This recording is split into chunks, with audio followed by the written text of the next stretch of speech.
السلام بنات، لاباس عليكم؟ بخير، اموركم هانيه ان شاء الله تكونوا كاملين على خير وبخير، ولقاكم هاد لا فيديو في احسن الاحوال.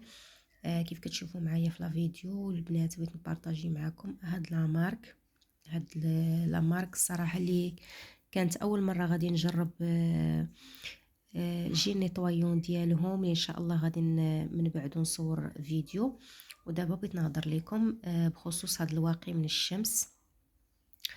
راه دابا واخا البنات برد الجو، مي يعني ضروري خصنا نحافظوا على البشره ديالتنا من الشمس واخا الجو بارد.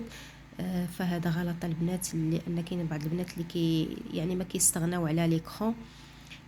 بالعكس خاصنا نعتنيو بالبشره ديالتنا في البرد وفي الشتاء وفي الصيف وحتى في الربيع، وضروري ناخذوا واقي من الشمس على طول السنه، خصوصا ان البلاد ديالتنا ديما تتكون يعني واخا الجو بارد كاينه ديك الشميشه وهذيك الشمس، يعني غادي تاثر لينا على البشره ديالتنا. فكي قلت لكم المهم البنات، هذا موضوع اخر. دابا غادي نركز لكم على هاد ليكرون او هاد لا مارك اللي قلت لكم استعملتها وعجباتني. فانا كنت الا شفتوا لي فيديوهات ديالي كنت كنستعمل واحد لا مارك الاخرى، فقلت ما غاديش نبدلها. مي مؤخرا كنت كنستعمل هيليوكير وكتحرقني في عينيا. فهادوك لي زيكرون اللي كيكونوا اونتي طاش يعني كيحرقوا شويه في العينين، فانا استعملت هاد لا مارك سيتافيل. فهي ما فيهاش يعني ما فيهاش هاد المشكل ديال الحرق في العينين بالنسبه للناس اللي عندهم عينيهم سنسيبل فيهم الحساسيه. انا عجباتني، استعملتها وعجباتني وعاودت خديتها.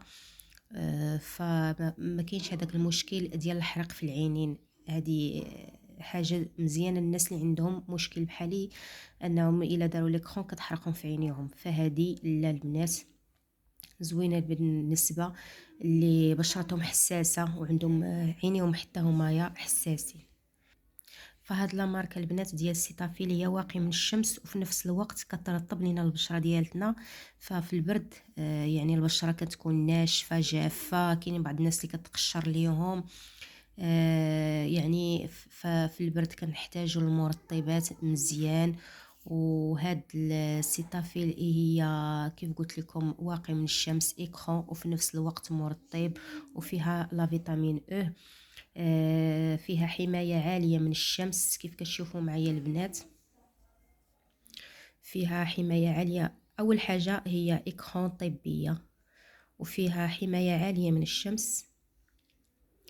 كيف كتشوفوا كي قلت لكم فيها لا ماركية طبية كيف كتشوفوا، وفيها حماية عالية من الشمس فوق البنفسجية الطويلة والمتوسطة. حماية عالية جدا من أشعة الشمس SPF 50، ووتر بروف يعني مقاومة للماء. وفيها حتى الترطيب كيف قلت لكم، فيها الجليسيرين وفيها فيتامين او، كلشي مكتوب فيها. فهاد لا فيتامين او زوين بزاف البنات للبشره، وحتى هاد لي كريم اللي كيكون فيهم لا فيتامين او راه كيكونوا زوينين ومرطبين للبشره.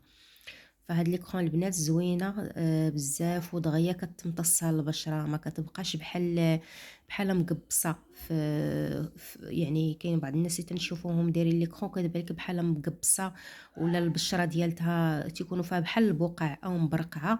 فهذه دغيا كتمتصها البشره، وهو انفيزيبل يعني ماشي تانتي. دغيا كتمتصها البشره، تتايطاليها دغيا تتمتصها البشره، ما كتبانش نهائيا. وكيف قلت لكم راه الحمايه ديالتها عاليه من الشمس وفيها حتى الترطيب. فهذه البنات اللي استعملت انا بالنسبه ليا ديال البشره الجافه، كل وحده تاخذ على حسب البشره ديالتها. كاينه على شكل انجيل هذا الواقي من الشمس بالنسبه لاصحاب البشره الدهنيه والحساسه، يعني تكون انجيل. فدائما خذوا على حسب نوع البشره ديالتكم من طبيعه الحال. فهذه البنات الشرح على هذا الواقي من الشمس. سيتافيل كريم للحماية من أشعة الشمس فوق البنفسجية، للحماية الفائقة من أشعة الشمس. يعني فيها 50 إيميل، يعني كي تستخدم للعناية.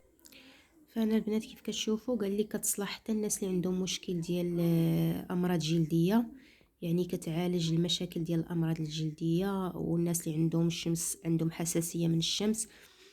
هنايا فيها بزاف ديال الشروحات، ممكن ديروا سكرين شوت ويعني وتبحثوا على هاد الواقي من الشمس. المهم كان هذا فيديو خفيف على هاد لا مارك ديال سيتافيل. صراحه زوينه بزاف، انا جربتها البنات، زوينه بالنسبه للناس اللي عندهم يعني هاد المشاكل بحال اللي عندي انا، حساسيه في العينين او بشرتهم حساسه. فهذا يعني كريم مرطب وواقي من الشمس في نفس الوقت. يعني الناس اللي عندهم مشكل خصوصا في هذا البرد البشره ديالتهم كتقشر ليهم، واخا كديري ليكرون كتبان لك البشره ديالتك مقشره، يعني كيولوا عندك قشور في البشره ديالتك، سواء على مستوى الانف ولا الذقن او يعني كاينه اللي تيتقشر لها وجهها كامل. في هذا البرد خصوصا في هذا البرد كتكون البشره ديالتنا ناشفه.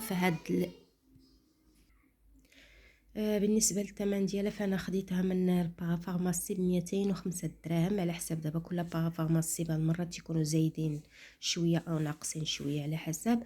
فكان اليوم هذا هو البارطاج، كنتمنى ان شاء الله يعجبكم لا فيديو، وخليت لكم الراحه، والسلام عليكم ورحمه الله تعالى وبركاته.